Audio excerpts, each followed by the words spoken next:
Hello दोस्तों, good morning. आप सभी को मैजिक मैथमेटिक्स में स्वागत है।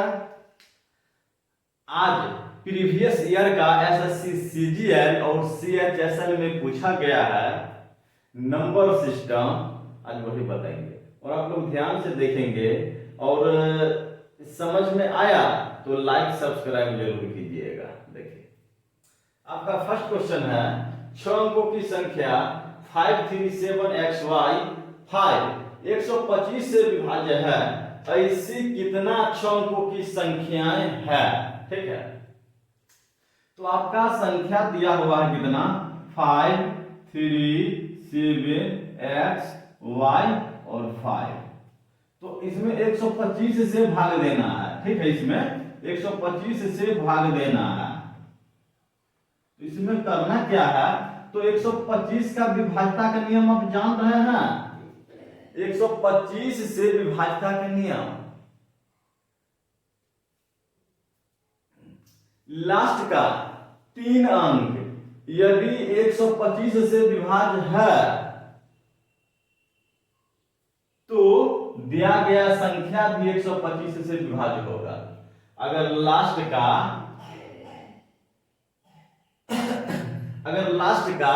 3 अंक 125 से विभाज्य है तो दिया गया संख्या भी 125 से विभाज्य होगा।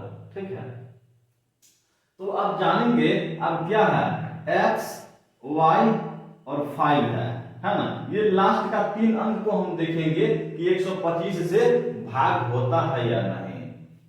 तो आप जान रहे हैं कि 125 250 और फिर इसमें 125 हम जोड़ेंगे 375, फिर इसमें हम 125 जोड़ेंगे तो 500, फिर इसमें 125 जोड़ेंगे 625, अगर फिर इसमें 125 हम जोड़ेंगे तो 5 5 10 के 0, वहां से 1 2 4 1 5 6 1 750, फिर इसमें हम 125 जोड़ेंगे तो 875 होगा, फिर इसमें 125 जोड़ेंगे तो ये 1000 हो जाएगा।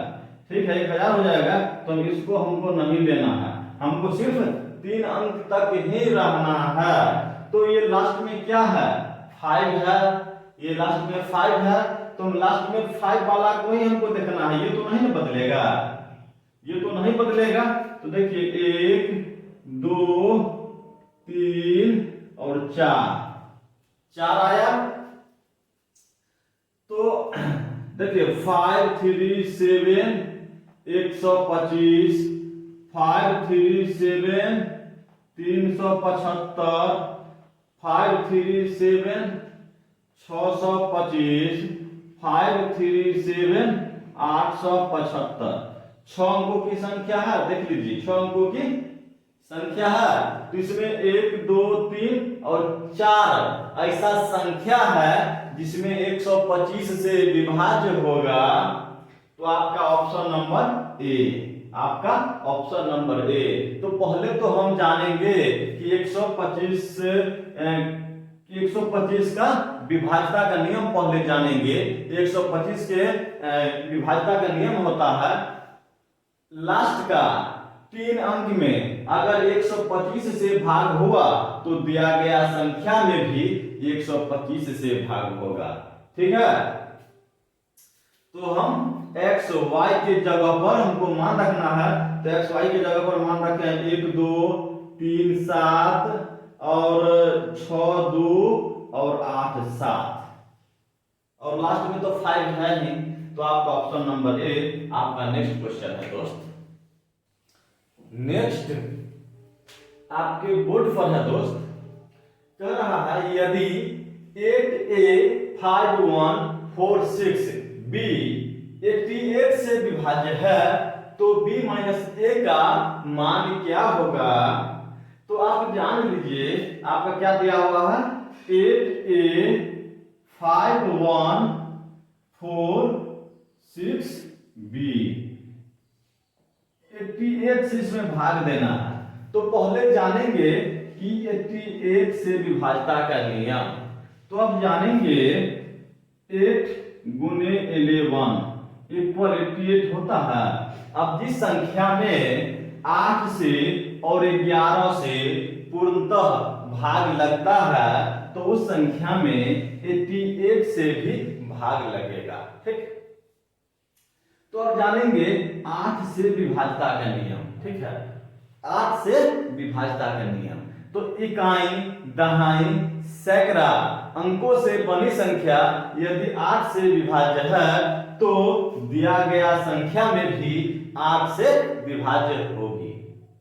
और 11 से विभाज्यता के नियम, सम स्थानों के अंकों का योग और विषम स्थानों के अंकों का योग का अंतर 0 हो या 11 का गुणज हो तो दिया गया संख्या में भी 11 से पूर्णतः विभाज्य होगी। ठीक है, तो अब हम 8 से पहले देख लेते हैं, यहाँ पे लास्ट में b है। ठीक है, क्या है, 4, 6 और b। तो b के जगह पर हम क्या देंगे, उसमें 8 से पूर्णतः विभाज्य होगा। ठीक है, अगर हम b इक्वल 1 देते हैं तो 8 से तो भाग लगेगा ही नहीं। अगर हम 2 देते हैं, अगर हम b के जगह पर हम 2 देते हैं तो 8 पंचे 40, अगर हम b के जगह पर हम 2 देते हैं तो क्या हो जाता है, 462 हो जाता है, तो इसमें नहीं लगेगा। ठीक है, अगर हम b के जगह पर हम 4 देते हैं, ठीक है, तो 8 पंचे 40, 8 64 इसमें लग रहा है। तो b इक्वल 4 हो गया दोस्त, क्या हो गया, ये b इक्वल, b का मान हो गया 4, तो ये b को हटा के यहाँ पे 4 लिख दीजिए। अब हमको करना क्या है कि सम स्थानों के अंकों का योग और विषम स्थानों के अंकों का योग का अंतर देख लेते हैं।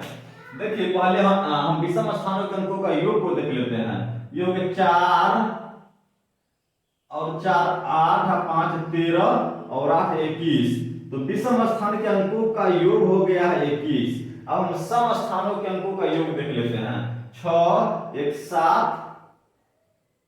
7 हुआ और यहाँ पे a है। अगर हम a के जगह पर 3 रखते हैं, अगर हम a के जगह पर 3 रखते हैं तो 6 1 7 और 3 10 हो रहा है, तो 21 माइनस 10 इक्वल 11 हो रहा है। तो हमको 21 और 10 का अंतर 11, मतलब क्या, विषम स्थानों के अंकों का योग और सम स्थानों के अंकों का योग का अंतर 11 हुआ। तो 11 में 11 से भाग लगता है ना, तो इसमें a का वैल्यू 3 और b का वैल्यू 4, तो अब क्या कह रहा है, b माइनस a, तो b माइनस a, तो b का वैल्यू कितना है, 4 है, माइनस a का वैल्यू कितना, 3, 1 हुआ, b minus 1, b minus a equal 1 हुआ। तो आपका आंसर ऑप्शन नंबर बी। ठीक है, नेक्स्ट क्वेश्चन देखिए, आपका नेक्स्ट है आपके सामने, यदि 7 अंकों की संख्या x 894 2y4 56 से विभाज्य है तो y के सबसे बड़े मान के लिए x² प्लस y का मान क्या है, जहां x और y प्राकृत संख्याएं हैं। तो ये क्वेश्चन एसएससी सीजीएल 11 अप्रैल 2022 के इवनिंग शिफ्ट में पूछा गया था।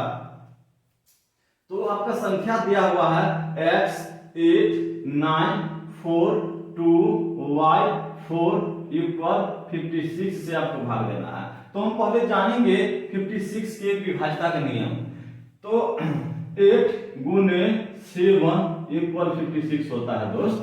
तो 8 से जानेंगे पहले इकाई, दहाई, सैकड़ा के स्थानों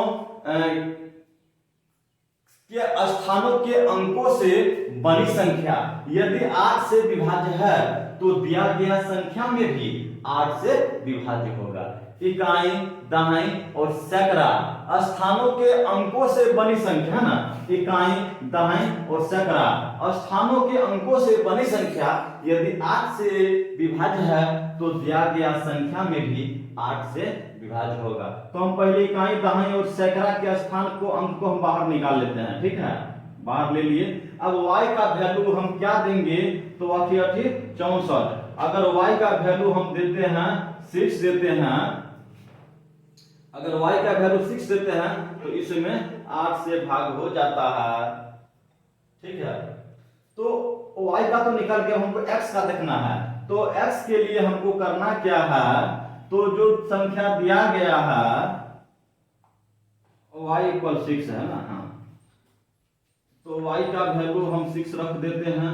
तो इसको हम 3 भागों में बांट लेंगे, x 9 4 और 2 6 4।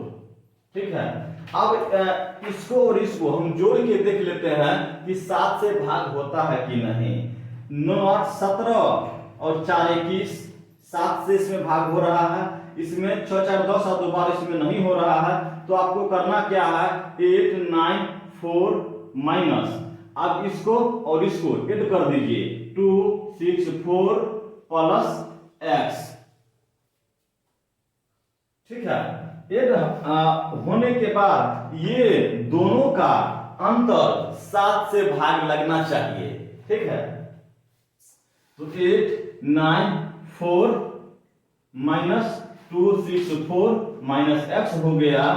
तो इसको घटाएंगे 0 3 6 माइनस x। तो अगर इसमें हमको 7 से भाग लगने के लिए x का वैल्यू हमको x इक्वल 7 हमको रखना पड़ेगा, तो 7 से भाग लगेगा। ठीक है, अगर हम x का वैल्यू हम 7 देते हैं तो देखिए, तो 6 3 0 माइनस 7 इक्वल क्या होता है, 2 में से 7 घटेगा 3 हुआ, और ये हो गया 2 और ये हो गया 6 600 2 3 में देखिए भाग लगता है 7 से या नहीं।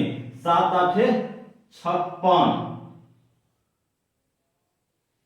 10 में से 7 घटा तो 3 2 7 8 56 और 7 नामा 63 लग गया।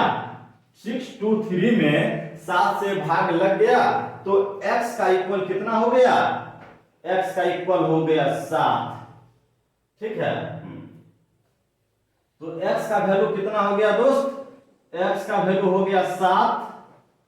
अब बोल रहा है x स्क्वायर प्लस y का मान, तो x का वैल्यू 7, तो 7 7 49, x का वैल्यू 7, तो 7 यहाँ पे स्क्वायर है, तो 7 7 49 प्लस 6 बराबर 55। आपका ऑप्शन में क्या है, ऑप्शन नंबर सी, आपका ऑप्शन नंबर सी। चलिए आपका नेक्स्ट क्वेश्चन है, नेक्स्ट क्वेश्चन है दोस्त, कह रहा है जब एक संख्या m को 7 से विभाजित किया जाता है तो शेषफल 6 प्राप्त होता है। यदि m के वर्ग को 7 से विभाजित किया जाए तो शेषफल क्या होगा। तो करना क्या है, m को 7 से भाग देना है। ठीक है, m बटा 7, तो शेष कितना प्राप्त होता है, तो शेष 6 प्राप्त होता है। ठीक है, तो ये आपका क्या हो गया, भाज्य हो गया, ये आपका भाजक हो गया। तो भाज्य बराबर क्या होता है, भाजक गुने भागफल प्लस शेष। तो शेष का वैल्यू दिया हुआ है 6, तो करना क्या है, m इक्वल 7 का 7 6 13, m का वैल्यू 13 हो गया। अब कह रहा है यदि m के वर्ग को 7 से विभाजित किया जाए, m के वर्ग को, है ना, m के वर्ग को, तो m का वर्ग का मतलब क्या, m स्क्वायर। तो m का वैल्यू कितना दिया हुआ है, m का वैल्यू दिया हुआ है 13, तो 13 का स्क्वायर को अगर 7 से विभाजित किया जाए, 13 13 है 169 को अगर हम 7 से भाग देते हैं तो शेषफल क्या बचता है, तो आप तो भाग दे लीजिए ना। अगर 7 से भाग देते हैं, 7 दूनी 14, ये 2 हो गया 9, 7 चौक 28, शेषफल आपका 1 बच रहा है। शेषफल आपका 1 बच रहा है, तो आपका ऑप्शन नंबर बी हो रहा है। चलिए अब नेक्स्ट अगले दिन क्योंकि अब मेरा ड्यूटी का टाइम हो चुका है, अब हमको ड्यूटी जाना पड़ेगा। चलिए ओके बाय, थैंक यू।